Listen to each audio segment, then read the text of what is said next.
Hi, how are you? Thank you so much for joining. I am Rivka Bloom, and I am the creator of mikvahcalendar.com. Just to give you a little bit of background before I get started on the tutorial, I have a degree in computer science from MIT, both a bachelor's and a master's, and I've always loved math and computers and logic.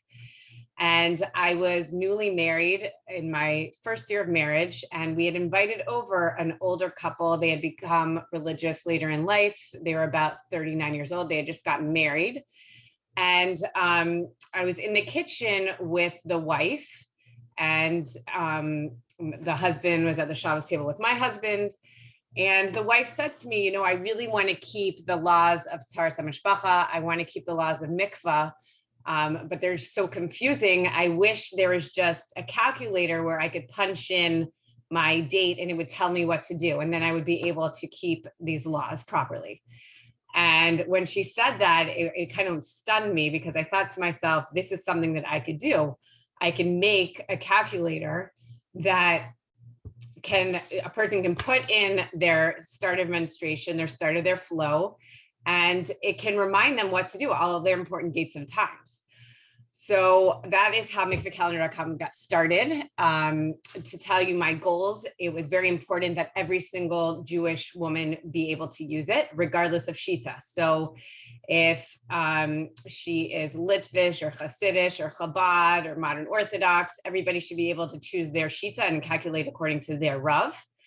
That is first of all. Second of all, it's very important that it be very simple. So regardless if somebody is computer savvy or not, we took something that is very complicated and it took us years to figure out how to make this very easy. And I'll show you, there's really only two things that a person needs to do after they choose their Shita. They only need to enter their start of flow and they only need to enter their Hefsek Tara, and everything else is calculated for them. And they get reminders and by text, by email, whichever reminders they want. And this was the goal. And the last goal is that it be completely correct, because the only goal of mikvahcalendar.com is to help people keep the laws of Tzaras HaMishpacha better than they would have been able to. And it needed to be 100% correct in order for us to feel comfortable that it was reaching that goal. So Baruch Hashem, we've been out since 2009. People have been using it from all over the world. We're in 5 languages: English, Hebrew, French, Spanish, and Russian.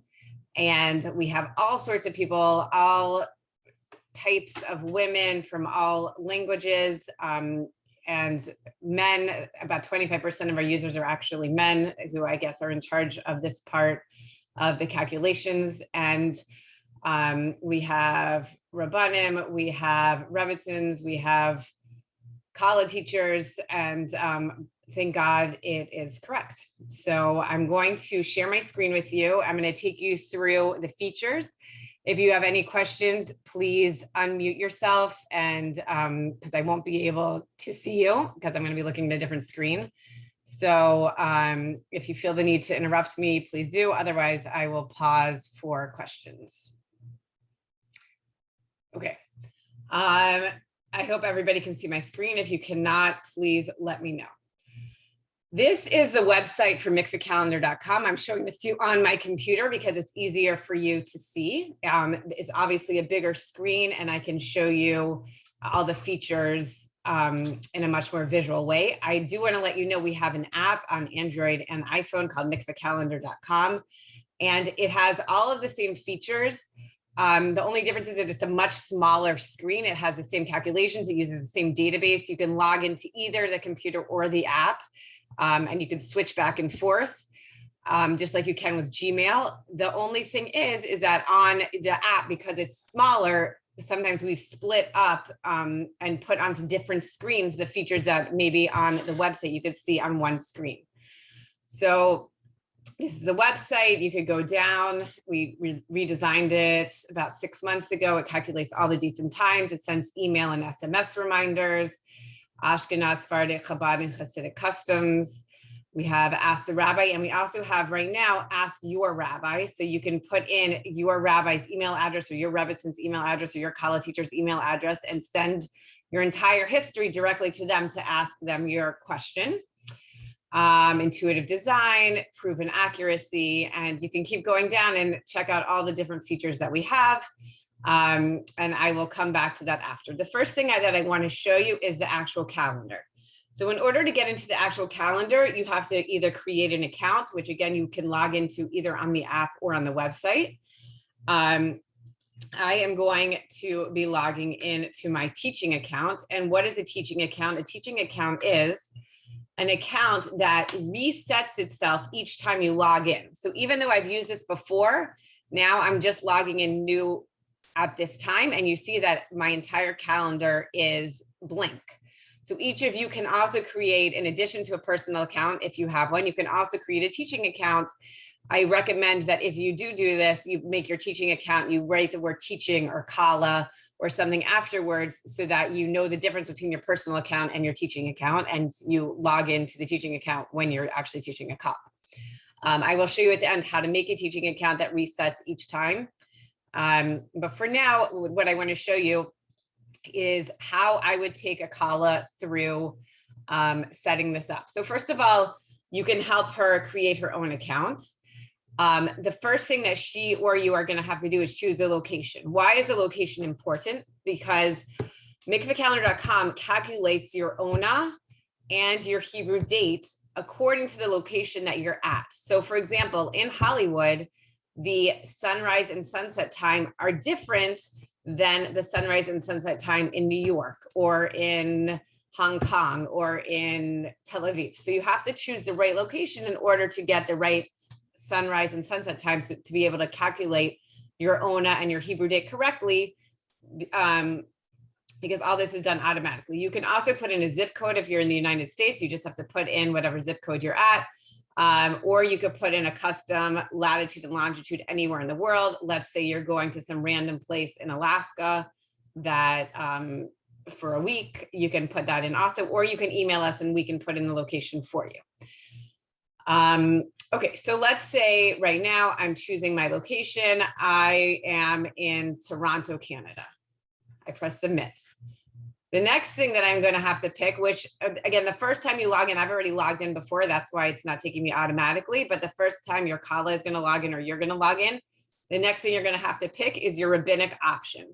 What is your rabbinic option? That is the shita of the rabbi that you follow for the way that you calculate your onos, your vesatot. So for example, if you're modern Orthodox, you might pick that you choose the custom according to Rabbi Mordechai Willig, the Rosh Yeshiva of Yeshiva University.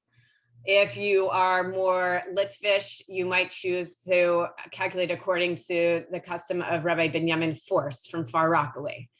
If you're Chabad, you're going to choose one of the two Chabad customs. If you're Sephardic, you're going to choose one of the Sephardic customs. And we are adding, there are some more shitot that we are going to be adding in the next few weeks of people that have asked us to add Satmar, bells, another Sephardic custom, and some more Ashkenazic customs. So if that is something, if you think that there is a rabbi that we're missing here that is followed by many, many people that you think that we should add as a preset option, you can email us and let us know.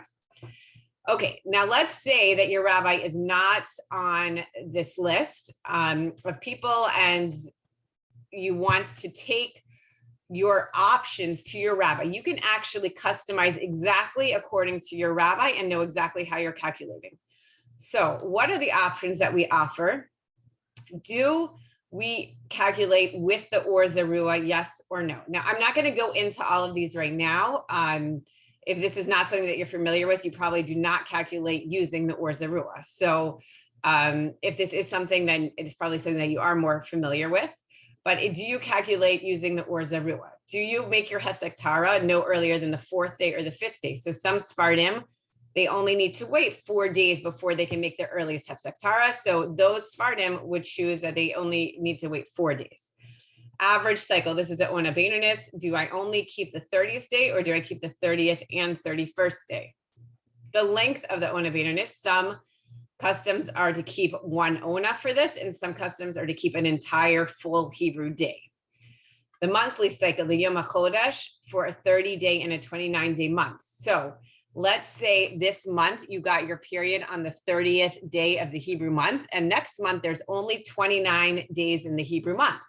What do you do for the Yom HaChodesh? Are you going to keep it on Rosh Chodesh of the next month, or do you not need to observe it? Different Rabbanim have different opinions on this, so you can choose according to your Rav's opinion. Does a shorter interval uproot a longer interval?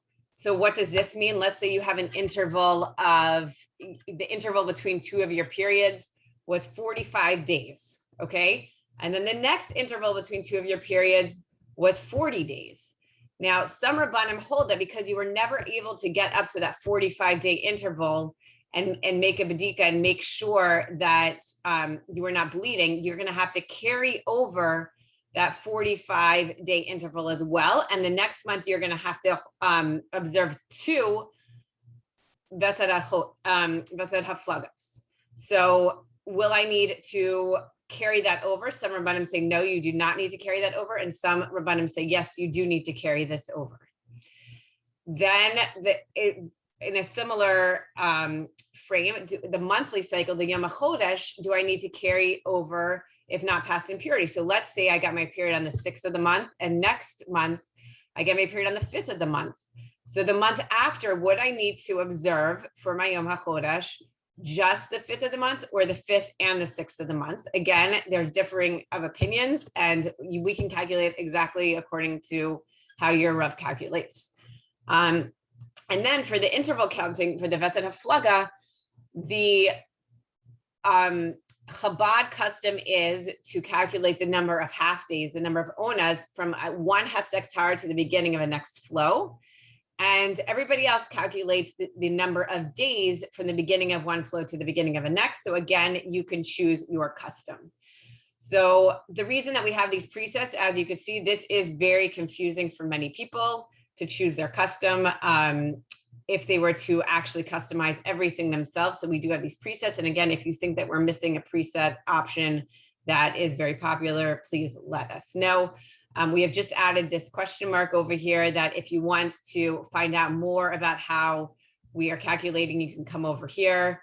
And Chai Chin actually wrote this of what is an Or Zerua, the Hefsek Tara, no earlier than, and you can come over here.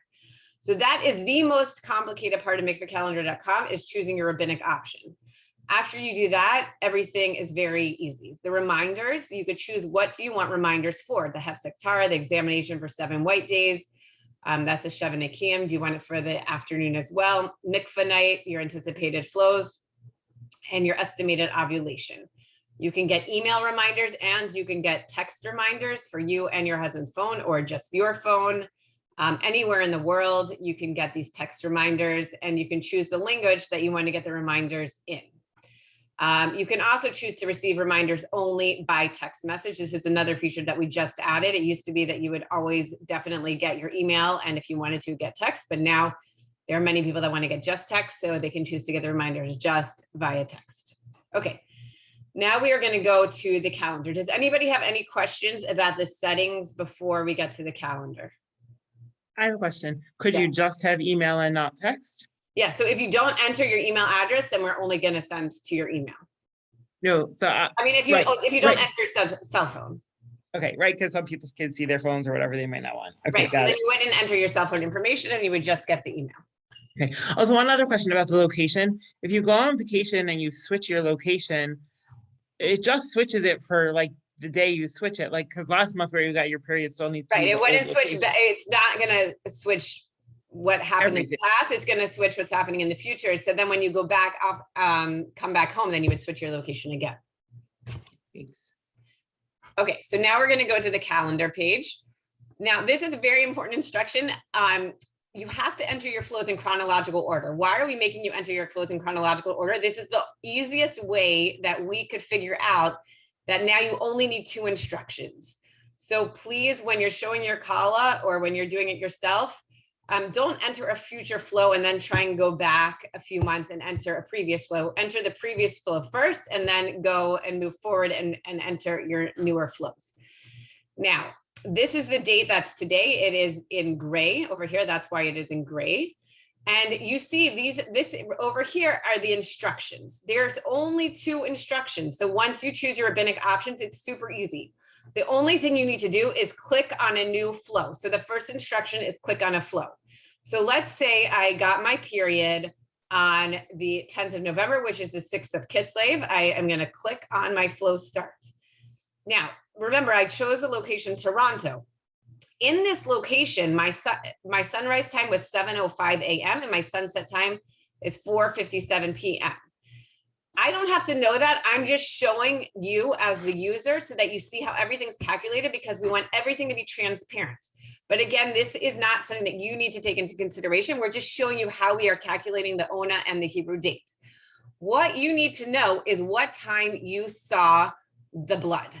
So according to many Rabbanim, most Rabbanim, I've recently heard that not all Rabbanim hold this way, but according to most Rabbanim, the time that is considered that your flow is started is the time that you actually see the blood. So let's say you wake up and you see something at 8 o'clock in the morning, even though maybe your period started during the night, you're going to put in 8 a.m. So let's say that is what happened. She saw her blood at 8 a.m. and she is going to put that in. She can also write in a note if she wants right here, and she's going to press submit. Now, we know that between 7:05 a.m. and 4:57 p.m., that is a daytime ONA. I'm just telling you this. Again, this is all automatically calculated. I'm going to submit this. Okay, we see right here, this is her start of her flow. It is during the daytime. Because of the rabbinic option that I have chosen, which I don't even know what I've chosen because I was playing around with it with you, but whatever rabbinic option I chose, it is a 5-day minimum hefsek Tara. So I can come over here and I can click, wait, 1, 2, 3, 4, 5, yes. And I can see when I place my mouse over this, what is the latest time I can make a valid hefsek Tara in my location. So if I were to try and make a hefsek Tara, because your hefsek Tara does have to be done during the day for it to be valid. In Toronto, I have to do it before 4:53 p.m. if I'm going to make a valid one on this Sunday. If I am not able to and it's not clean, then on the next day, I'll have to make it before 4:52. I will also get a text reminder 2 hours before sunset time in my location, and it will remind me, try and make a hefsek Tara. If I'm not able to this night, it will remind me the next day, and it will remind me the next day. It will remind you for a total of 3 days. And then it's not going to continue to remind you because people got annoyed at that, but we are considering adding an option that it will continuously remind you until you input it at hefsek Tara. But for now, it just reminds you for 3 days. Let's say I was not able to make a hefsek Tara until this day, until this Tuesday. The only other instruction you could see in this pink instruction box over here is to click on the day that you made your valid hefsek Tara. So I'm going to click over here. This is the day I made my hefsek Tara. And you can see as I move this mouse, that shows me this is how long my flow is. That's why this pink line is following this, because it's showing my flow lasted until I was able to make this hefsek Tara. So here I'm able to make my hefsek Tara. I am going to click on this date. I click on this date and I see now my Sheva Nikim are here. These are my 7 white days. And my mikveh night is exactly 1 week from the day I made my hefsek Tara. So I made it on the Tuesday. My mikveh night is also on the Tuesday. I'm going to get reminders now for the Sheva Nikim every morning and afternoon, if I choose that, to make my bedikot. And I am also going to get a reminder the night before my mikveh night to make an appointment if I need to make an appointment, and that my mikveh night is the next night. So that is how to enter a flow in hefsek Tara, and that is all you need to do. Everything else is done for you. Now, I only have one. I'm sorry, I am now going to go back to my settings. And I'm going to just change the rabbinic option so that this is easier for you to see, because I just randomly customize this. I'm going to, let's start off with a custom according to Yeshiva University Rabbi Willig, and then I will go and choose Rabbi Forst, and you'll see how those differ. So right now, these are the days according to Rav Willig that I need to observe for my Vesatot, for my Onot. So this is my average cycle, and I can see by placing the mouse over this colored line, and I can also see right here, it matches this sidebar where I show my details, this is 30 days from the start of the previous flow. And if you would count from day one, you would see that this is 30 days afterwards. And this is my average cycle, and I will get a reminder to observe my average cycle. And if I'm still in Toronto, it will tell me the time that my average cycle starts and the time that my average cycle ends. This is my monthly cycle. This is day 6 of the Hebrew month. This is the same day of the Hebrew month as the flow that started on November 10th. And indeed, if we go back to November 10th, we see this is a 6 of Kislev. You can really check everything. Now, why do I not have a Vesed Haflaga? Because I've only added one flow. A Vesed Haflaga needs 2 flows in order to calculate the interval. So let's say now I put in another flow, and my next flow is going to be over here. And this time, let's make it at 11 p.m. at night it started, and this is going to be a nighttime Ona. And you see it's starting more at the nighttime. It's also going to be the next Hebrew date. It's going to be the 10th of Teves, because it's the Hebrew date starts in the evening after sunset. And this is my earliest Hefsek Tara. So let's say I'm able to make it here now. And I could see now I have my Vesed Haflaga. And you can see also this is now a nighttime Ona, and it is calculating correctly according to Rav Willig's Shita. Now, let's say that I'm going to go calculate according to Rav's Force Shita. So I do this. Rav Force gives an option. Do I want to keep my average cycle on the 30th and 31st day, or the 30th day only? So let's say I choose that I want to be extra machmir and keep it on the 30th and 31st day. And I come back over here. So now it is according to Rav Forst. I see the 30th and 31st day. And this is according to Rav Forst. And Rav Forst also holds that you need to carry over a Vesed Haflaga that was not passed in purity, or a Vesed HaChodesh that was not passed in purity. So many times we get questions, why do I have 3 interval cycles, or why do I have 2 monthly cycles? And that is because it is a rabbinic option that you chose, that you do need to carry this over. And if that is not how your Rav chooses, then you need to change your rabbinic option to one of how your Rav chooses to calculate. Are there any questions? Can I ask a question? First of all, thank you so much. This is absolutely amazing. Yeah, thank you. When you're clicking on your mouse to put in the date, you click right click to open up the drop down. No, you always are going to left click. You never right click on this. So when you're clicking, so when you're in the box, when you're in the date, let's say, like you always just click and it'll come and then it'll show. It'll come up. Okay. Right. Thank you. And also the teaching, when you want to put in an option for a Kala teacher, how do you do that? How do you do that? That I wasn't so clear about. Okay, I'm going to show you at the end how to make a Kala teacher account. Okay, thank you. Another thing that I want to show you is a Vesed Kavua. So what is a Vesed Kavua? That you see the same pattern 3 times in a row. And as of now, mikvahcalendar.com is able to calculate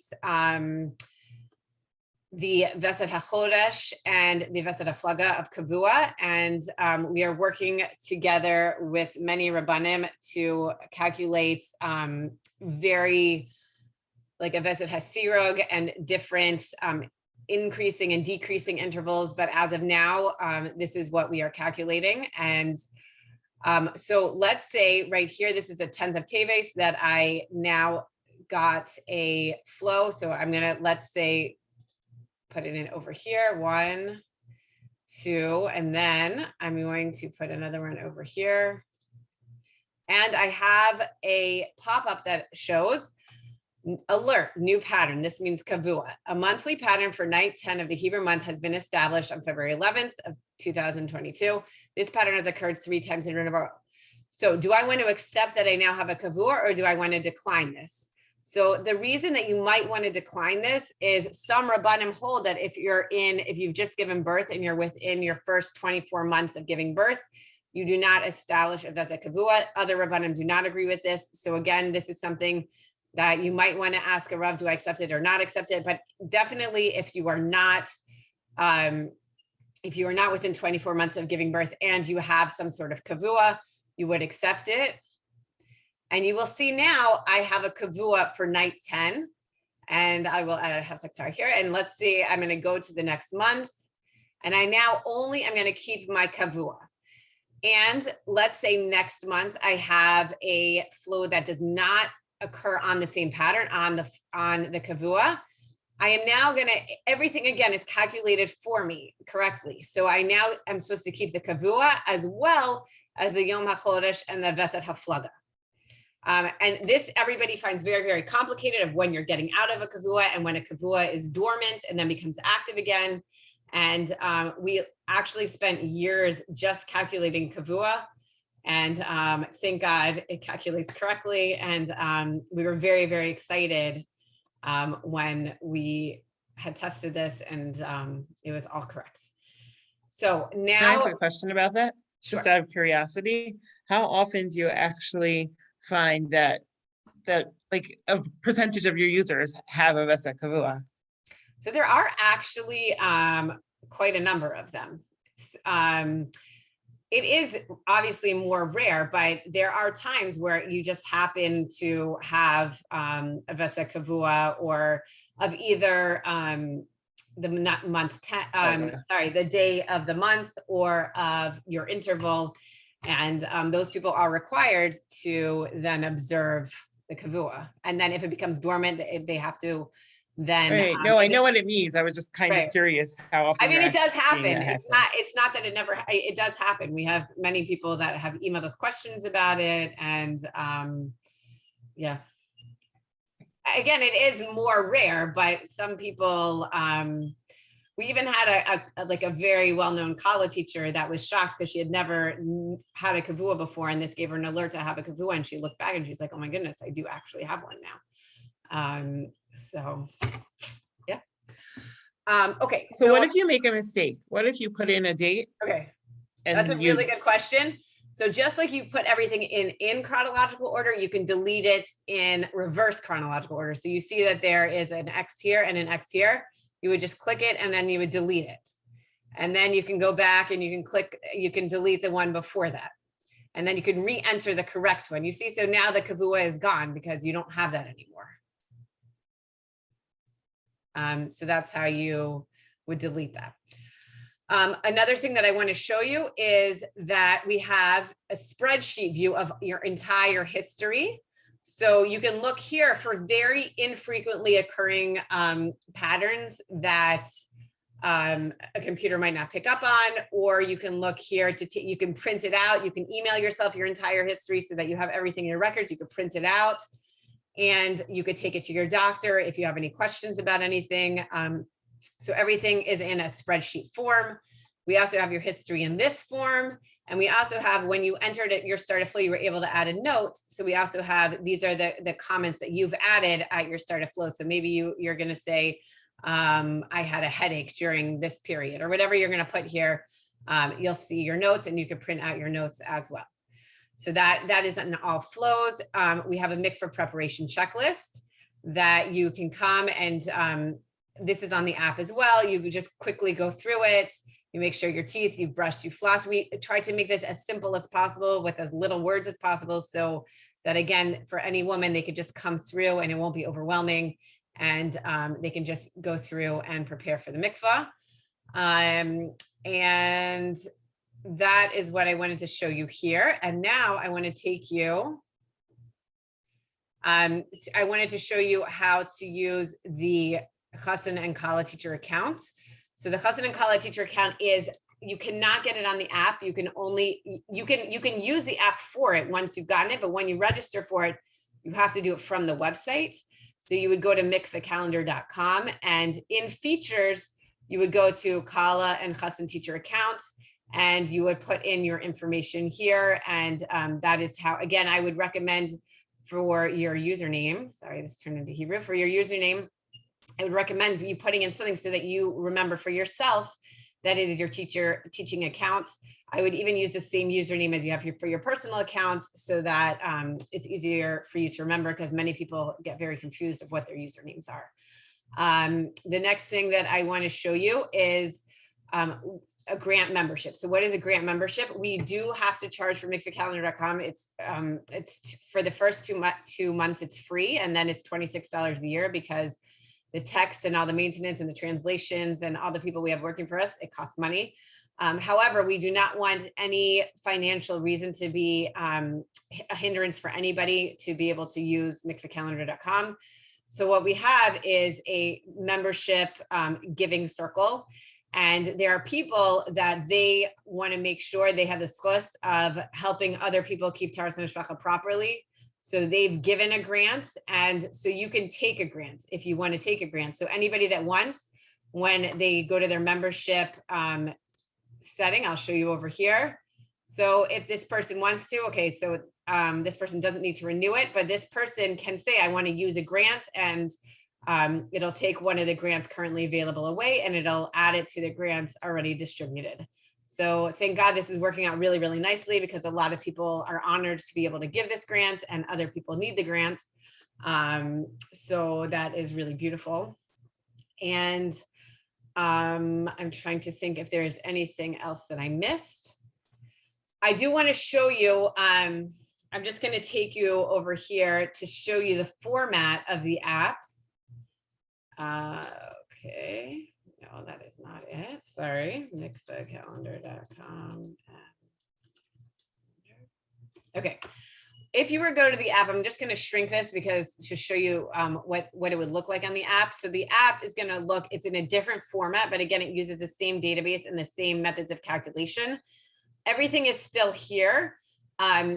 We have a key because we can't have that left sidebar. So now we have a key of what do the lines, the colored lines mean.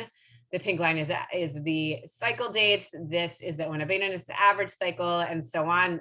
The red is the Besek Kavua, so everybody could see what each line means. We have at the bottom here, if you would click on this drop, this is my entire history. Okay, so this is my entire history that I could print out or email to myself. These are my anticipated flows that are coming up.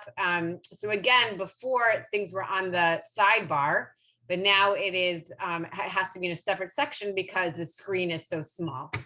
We also have a very cool new feature that you can email your Rav and your Kala teacher. So let's say you were to email your Kala teacher, you can put in your Kala teacher's email address or your Rav's email address.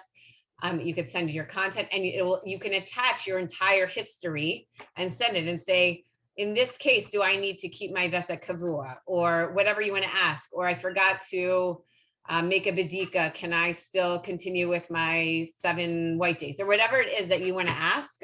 You can attach your history here and send it to the Rav that you feel comfortable with.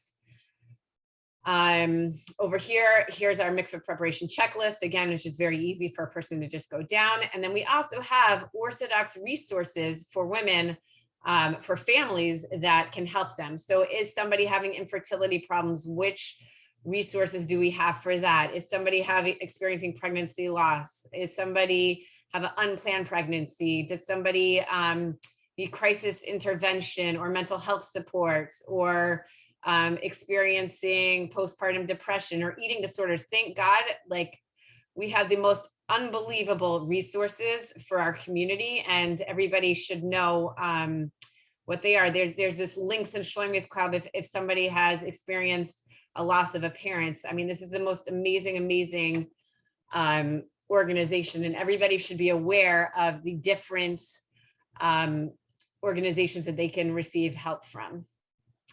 If there's abuse, chas v'shalom, if there's any sort of need, who they can reach out to for help.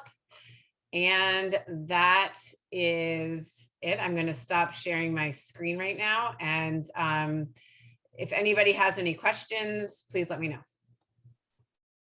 One thing, I didn't see how you got into all those different options. On the left side, you were able to click into different options to open up. On the left side. For the app. Okay, I'm not clicking on the left side. I'm clicking on the bottom bar in the app. Bottom bar. Okay, it says all different options. Bottom bar, and everything will be in that bottom bar. And then you go to the top, and there's like tabs on the top of like of different options, and you can see everything there. Another thing that I do want to mention, because yesterday somebody brought it up. When you get your Hefsek Tara reminder, we also send a reminder that this is a good time to check how your breasts look and feel. The reason that we send that reminder is Sharshara was saying that they actually have a very hard time getting into certain communities of Jewish women. And we do know that breast cancer does run in Jewish Ashkenazic genes. And this is something that actually somebody mentioned yesterday. They had 3 women that actually found lumps because of this reminder of to check how your breasts look and feel. And this is the optimal time to do it. 2 weeks after a week after you get your period is the optimal time to check that, and just remain aware of it. And it's a very, very easy thing to do. And because so many of our women are so busy with the community and their families, and a lot of times their own health is the last thing they think about. So this is just a really easy additional thing that we can do to help our community's health. Anything else? Thank you.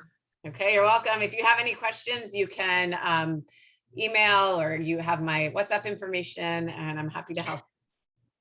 Thank This you is so much. really, This was really really brilliant. helpful. It's Thank really you. brilliant. Unbelievable. Thank you so Incredible. much. Thank you.